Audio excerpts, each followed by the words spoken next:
Assalamualaikum warahmatullahi wabarakatuh. Waalaikumsalam warahmatullahi wabarakatuh. Selamat pagi anak-anak. Bagaimana kabarnya? Alhamdulillah, luar biasa. Allahu Akbar. Baik, sebelum kita mulai, alangkah baiknya kita berdoa terlebih dahulu. Di sini siapa ketua kelasnya? Rofi. Oh, Rida. Rida, boleh pimpin doanya dulu. Baik, teman-teman, sebelum kita mulai pelajaran hari ini, alangkah baiknya kita membaca doa terlebih dahulu. Baca doa dimulai.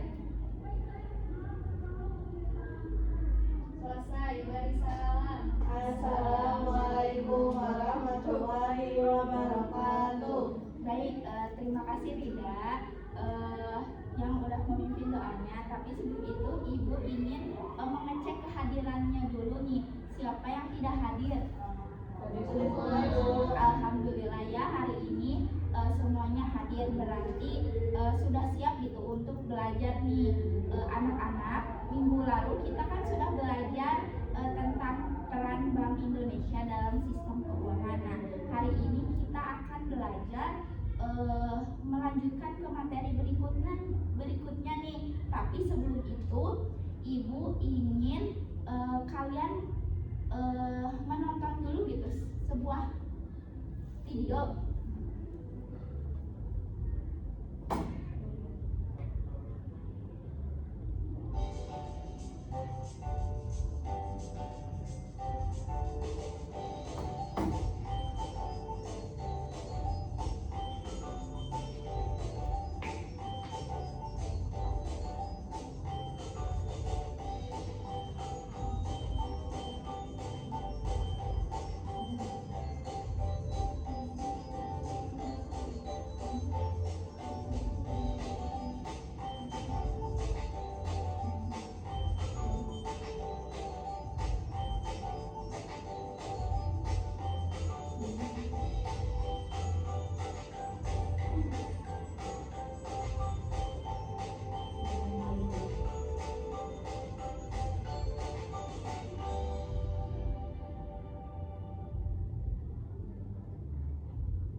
Nah, kira-kira dari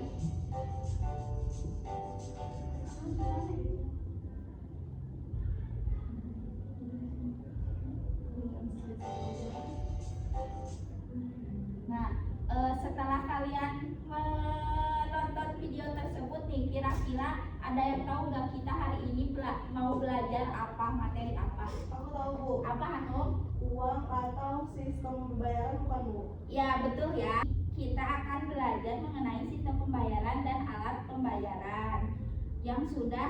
Video yang sudah kalian lihat itu tadi sebelumnya itu salah satu contoh nyata dari sistem pembayaran dan alat pembayaran yang sering kita lakukan. Nah, adapun tujuan pembelajaran kita hari ini, yang pertama itu Ibu harap kalian dapat menjelaskan pengertian sistem pembayaran. Kemudian Ibu harap juga kalian dapat mengidentifikasi jenis-jenis alat pembayaran baik tunai maupun non tunai. Kemudian menganalisis kelebihan, kekurangan alat pembayaran baik tunai maupun non tunai, serta memberikan contoh penggunaan sistem pembayaran dalam kehidupan sehari-hari. Lalu mengapa kita harus belajar materi ini, Bu? Karena kita semua itu setiap hari bertransaksi anak-anak, baik di kantin sekolah, di rumah maupun masyarakat gitu. Dengan kalian memahami sistem pembayaran, kalian bisa lebih bijak itu memilih cara pembayaran yang aman dan efisien. Nah, di sini ada pengertian sistem pembayaran. Siapa yang ingin membaca? Aku. Ya, boleh, Hanum. Sistem pembayaran adalah suatu sistem dengan cakupan seperangkat aturan, lembaga, dan juga mekanisme yang dipakai untuk melakukan perpindahan dana guna memenuhi suatu kewajiban yang timbul dari suatu kegiatan ekonomi. Tujuan utama dari sistem pembayaran ini adalah untuk memungkinkan uang berpindah dari satu pihak ke pihak yang lain. Betul ya, jadi setiap kita melakukan kegiatan ekonomi seperti belanja, bayar tagihan, atau transfer uang, sebenarnya kita sedang terlibat dalam sistem pembayaran gitu. Nah, sistem pembayaran ini tuh menjadi hal yang penting gitu, karena menjadi jantung dari aktivitas ekonomi. Contohnya, Nopi ini membeli ayam geprek. Nah, otomatis uang yang tadinya ada di Nopi otomatis akan berpindah ke tangan penjual ayam geprek. Begitu. Apa sampai sini sudah paham? Sudah, Bu. Baik, Ibu lanjutkan ya. Nah, selanjutnya ada alat pembayaran tunai. Nah, alat pembayaran tunai ini adalah metode pembayaran yang dilakukan secara tunai dan lebih banyak menggunakan uang kartal atau yang disebut uang kertas dan uang logam. Nah, uang kartal ini masih memiliki peranan penting khususnya dalam transaksi yang bernilai kecil. Jadi transaksi kecil seperti contohnya tuh kalian bayar parkir. Nah, itu kan nggak mungkin menggunakan uang yang besar gitu. Nah, di sini ada gambar dari alat pembayaran tunai. Di sini ada uang kertas dan uang logam yang biasa kalian sehari-hari gunakan untuk membeli kebutuhan kayak jajan dan lain-lain gitu. Nah, sampai di sini dapat dimengerti? Mengerti, Bu. Atau ada yang ingin ditanyakan? Saya, Ibu. Ya, boleh Nopi. Kenapa uang kartal masih dianggap penting, Bu? Padahal kan uang pembayaran non tunai itu masih semakin populer. Pertanyaan yang bagus ya Nopi. Kenapa uang kartal masih dianggap penting gitu? Karena uang kartal itu masih dianggap penting karena tidak semua masyarakat itu memiliki akses gitu terhadap layanan perbankan atau teknologi gitu, terutama di daerah terpencil. Apa terjawab Nopi? Dijawab, Ibu. Terima kasih. Baik, kalau gitu Ibu lanjutkan ke materi selanjutnya. Nah, di sini ada kelebihan dan kekurangan. Kelebihan yang pertama itu kemudahan penggunaan. Tentu anak-anak ini mudah digunakan gitu karena kita tidak perlu menggunakan alat perantara seperti handphone karena kita tinggal langsung memberikan uang yang kita punya. Kemudian ada tidak memerlukan rekening bank. Tentu alat pembayaran tunai ini tidak menggunakan rekening bank karena secara tunai gitu. Nah, kemudian ada keamanan dari gangguan elektronik. Karena alat pembayaran tunai ini tidak menggunakan alat perantara seperti handphone, jadi kalian bertransaksi pun akan aman gitu dari gangguan-gangguan yang ada pada alat perantara. Dan tidak ada biaya transaksi tambahan. Tentu gitu, gak akan ada transaksi tambahan karena harga barang yang kalian beli itu sama dengan harga yang akan kalian bayarkan gitu. Nah, kemudian ada kekurangannya. Yang pertama itu ada risiko pencurian dan kehilangan. Tentu karena uang alat pembayaran tunai ini dilakukan disimpan di dompet gitu kan, jadi kayak pencurian dan kehilangan juga berisiko beresiko besar gitu karena tidak ya gitulah. Nah, yang kedua, tidak ada catatan digital yang memudah pelacakan karena ini dilakukan secara tunai gitu. Jadi kita tuh nggak bisa ngelola keuangan, jadi kita tuh kayak boros juga gitu. Nah, nggak tahu uang kita kemana dipakai habis apa. Nah, yang ketiga tuh kurang praktis untuk transaksi besar atau jarak jauh karena nggak mungkin nih. Contohnya Rida mau beli motor tuh seharga 15 juta, nggak mungkin kan Rida tidak bawa uang 15 juta ke bank. Nah itu kan bakal beresiko pencurian gitu. Nah begitu. Apakah sampai sini sudah paham? Nah sekarang coba sebutkan contoh transaksi sehari-hari yang biasa kalian lakukan gitu secara tunai. Aku beli es teh, Bu. Ya betul. Aku beli nasi kuning. Ya betul ya. Apa jawaban yang Nopi dan Rida katakan itu salah satu contoh transaksi yang dilakukan secara tunai.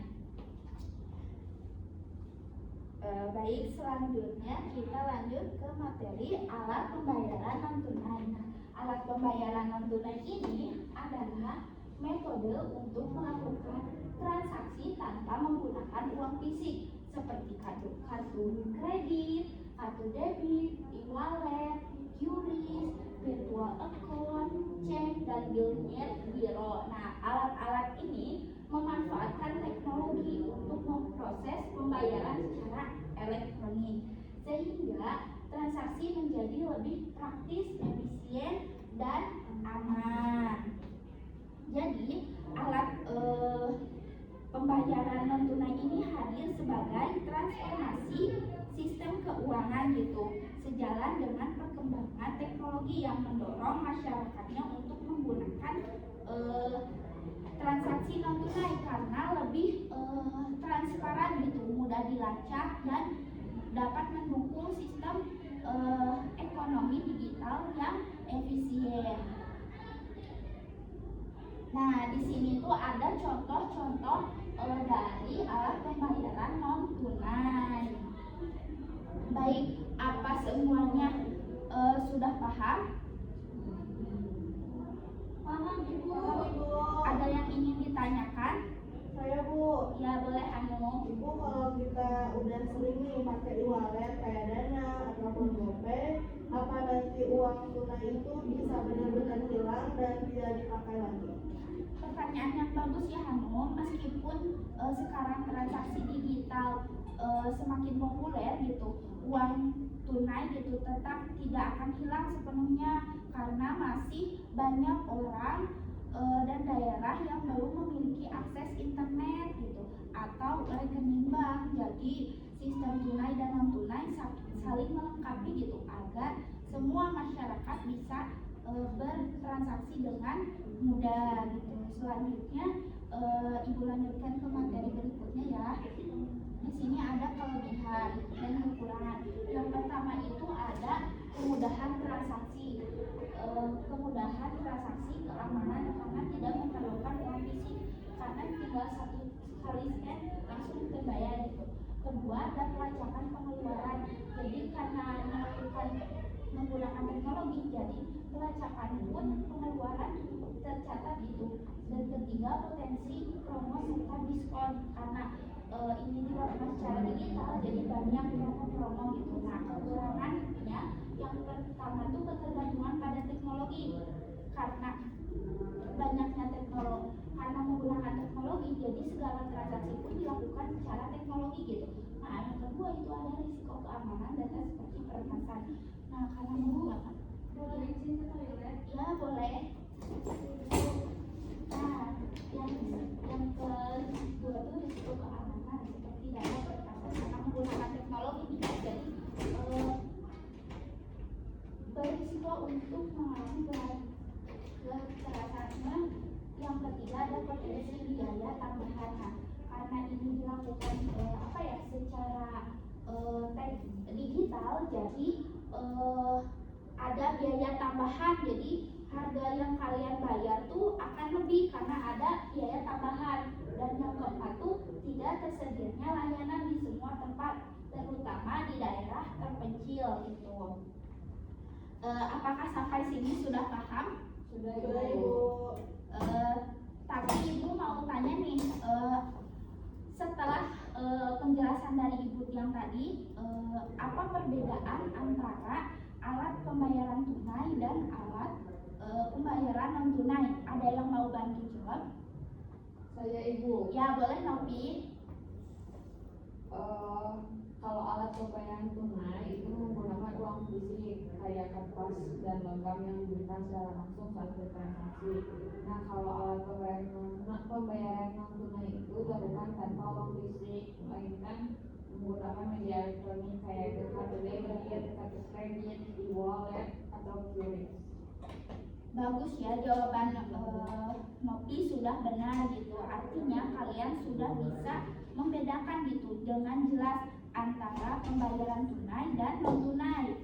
Oke, Ibu rasa kalian sudah cukup paham. Tapi untuk meningkatkan pemahamannya lagi, Ibu ada sebuah kasus gitu yang harus kalian diskusikan secara berkelompok. Nah, kasus yang pertama itu ada, nah ini ya, seorang pedagang sayur di pasar tradisional membatasi pembayaran hanya dengan uang tunai, namun banyak pembeli sekarang ingin membayar menggunakan QRIS atau e-wallet. Nah ini kasusnya, ini pertanyaannya, ini boleh dari Hanum bisa kelompok satu itu Hanum ya, ini membahas kasus satu untuk menjawab pertanyaan-pertanyaan yang ada di sini. Nah kasus kedua ini ada dalam beberapa tahun terakhir pemerintah mendorong penggunaan QRIS secara nasional, namun sebagian masyarakat masih lebih nyaman menggunakan uang kartal. Dan ini pertanyaan yang harus kalian jawab. Ini kelompok 2 Nopi ya? Iya, Ibu. Nah, kelompok 3 ini ada kasus Rina ingin membeli laptop secara online. Ia bingung memilih metode pembayaran transaksi bank, kartu kredit, COD atau dompet digital. Nah, ini pertanyaan yang harus dijawab dari kasus ketiga, yaitu kelompok 3, yaitu Rida ya. Baik, Ibu. Oke, karena pembagian diskusi kelompoknya sudah, Ibu berikan waktu 5 menit kalian untuk berdiskusi. Baik, Ibu. terima kasih Ibu.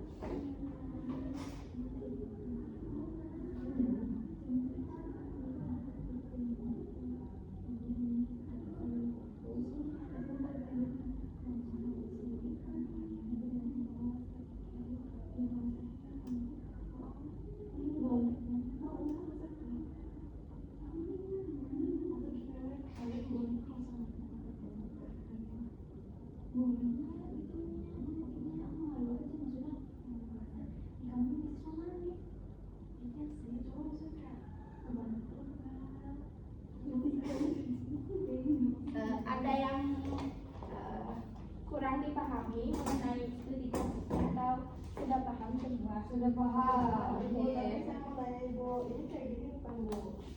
Ya, ini. Oke. Ya, Makasih ya Bu. ya. Bu, saya mau nanya Ya. tentang COD itu tadi Ya. kalau nggak salah. Nah,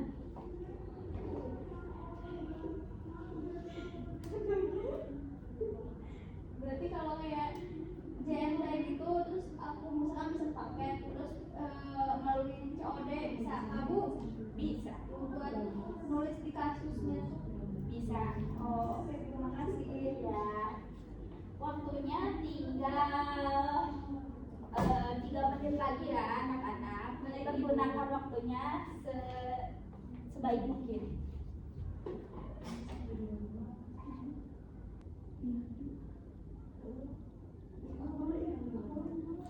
Boleh, waktunya sudah habis.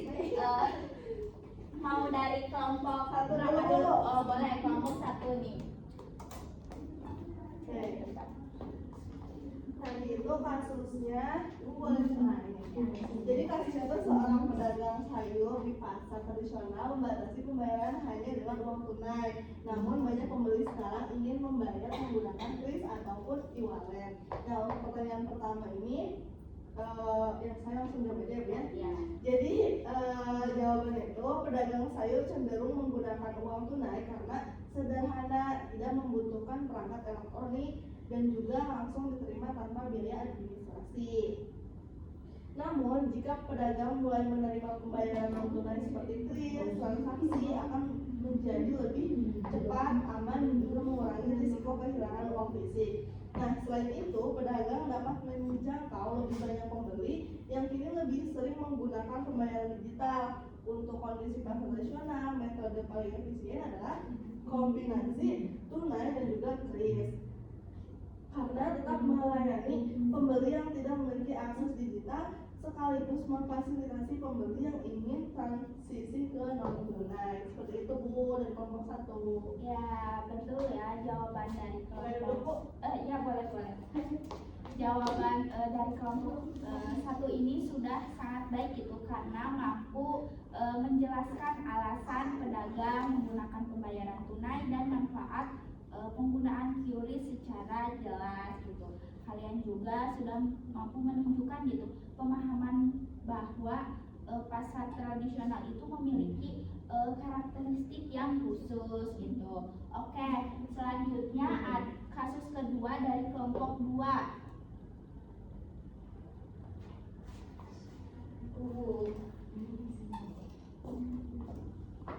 Jadi di sini kelompok kedua itu kebijakan cashless society penting karena dapat meningkatkan efisiensi transaksi, mempercepat aliran uang, mengurangi biaya pengelolaan uang kartal, dan meningkatkan transparansi ekonomi. Tapi sebagian masyarakat ini enggan beralih ke pembayaran digital karena keterbatasan teknologi, kurangnya literasi digital, kekhawatiran terhadap keamanan, dan kebiasaan yang masih kuat memakai uang tunai. Nah, solusinya adalah meningkatkan penggunaan non tunai dan adalah edukasi literasi keuangan, perluasan infrastruktur internet, penyediaan fasilitas pembayaran digital yang mudah diakses, dan pemberian insentif seperti cashback atau promo seperti itu. Ya betul ya. Jawaban dari kelompok 2 itu sudah mampu menghubungkan kebijakan cashless society dengan manfaat ekonominya gitu. Selain itu solusi yang ditawarkan juga sudah realistis gitu dan sejalan dengan upaya pemerintah saat ini.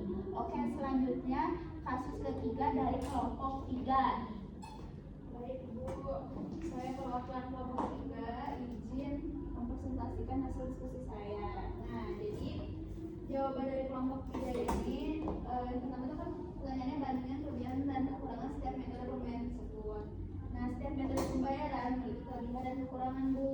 Transfer bank aman dan langsung tercatat, tapi terkadang mengenai biaya admin. Lalu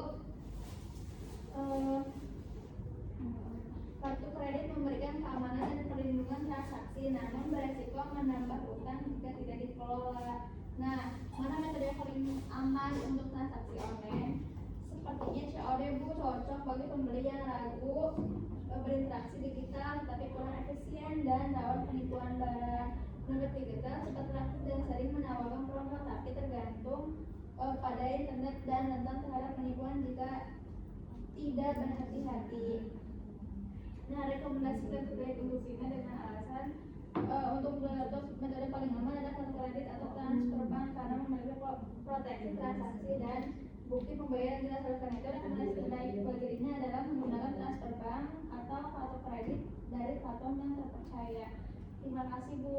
Ya, terima kasih ya kelompok 3 atas jawabannya. Jawaban dari kelompok 3 sudah menunjukkan gitu kemampuan untuk membandingkan berbagai metode pembayaran gitu dengan mempertimbangkan keamanan dan kenyamanan penggunaan gitu.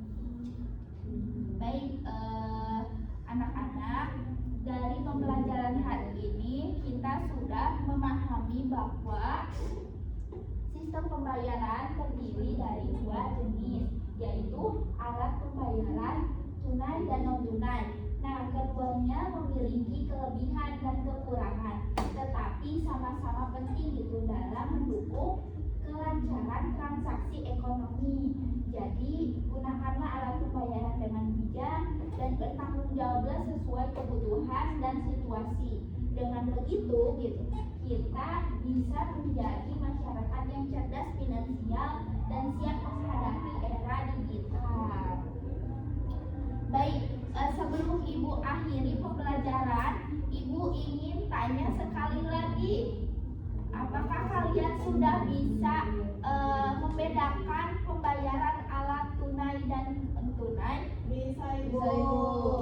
Baik, karena semuanya sudah paham, Ibu tidak akan memberikan PR gitu, tapi kalian harus membaca buku gitu, buku ekonomi halaman 57 balik poin F untuk pembelajaran minggu depan gitu tentang perkembangan teknologi dalam sistem pembayaran di Indonesia gitu. Baik Ibu. Terima kasih atas semangat kalian hari ini. Ibu akhiri pembelajaran hari ini, minggu ini. Jangan lupa untuk membaca materi pertemuan selanjutnya gitu. Sampai jumpa di kelas ekonomi